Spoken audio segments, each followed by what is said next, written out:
Hello and welcome to my Monday message. One big idea explored in around about 3 minutes. This week, we're continuing our short series about self-awareness and self-management, and we're going to be talking about motivation, which is a useful topic to be aware of, not only when you're managing yourself, but also when you're managing other people as well. Because as Jim Collins puts it in Beyond Entrepreneurship 2.0, the art of leadership is the art of getting other people to want to do what needs to be done.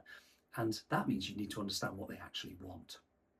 So let's imagine our usual 2x2 grid. The vertical axis is feedback and the horizontal axis is motivation. At the top of the vertical axis, you've got positive feedback, so nice things. And then at the bottom row, you've got negative feedback. So effectively, you've got carrots on the top and you've got sticks on the bottom. The motivation horizontal axis, on the left hand side you have intrinsic motivation, and the right hand side you've got extrinsic motivation. So let's start with extrinsic motivation, because it's where most of us start, because it's stuff that you can manage fairly easily, the stuff that's external to yourself, or indeed the stuff that you can do to incentivize and motivate other people when you're managing them. So let's start with the carrot. In the top right hand box you've got rewards. Now rewards are great, they're wonderful, and to the extent that they actually motivate people a little bit, then you can use them quite effectively as a management tool, and indeed as a self-management tool if you give yourself a little bit of a treat for having done something right. The challenge you've got there is a thing called the hedonic treadmill, which means basically people get used to it.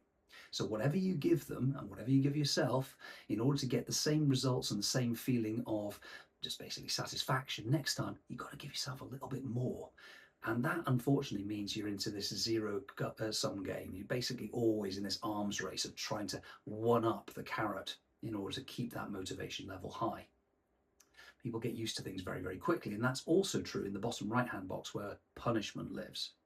Now, we don't call it the hedonic treadmill in punishment, we call it habituation. So when people get used to punishment, then actually the stick's just got to get a bit bigger or be wielded a bit harder next time in order to get the same kind of motivational impact as it had the first time. So that all feels a little bit, mechanical, and it's not really speaking to what truly motivates somebody. So let's look over on the left-hand side, the left-hand column, where you've got intrinsic rewards.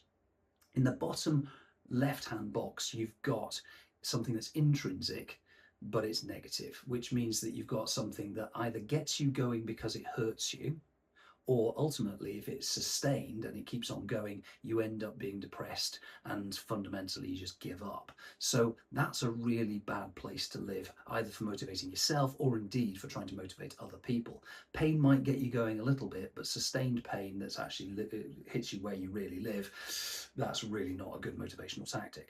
So ultimately, every really good, strong motivational strategy lives up in the top left-hand box. This is positive and it's intrinsic. So this is about finding out what really motivates somebody, what really motivates yourself. Where do they want to be? Where do you want to be? What does fulfillment look like for you? And aligning things externally to be able to help to achieve that kind of fulfillment. That's where extrinsic incentives align with intrinsic motives. And that is where really good sustainable motivation lives. I hope that's helpful, and I thank you as always for helping me to grow this channel by liking and subscribing, and I'll see you next week.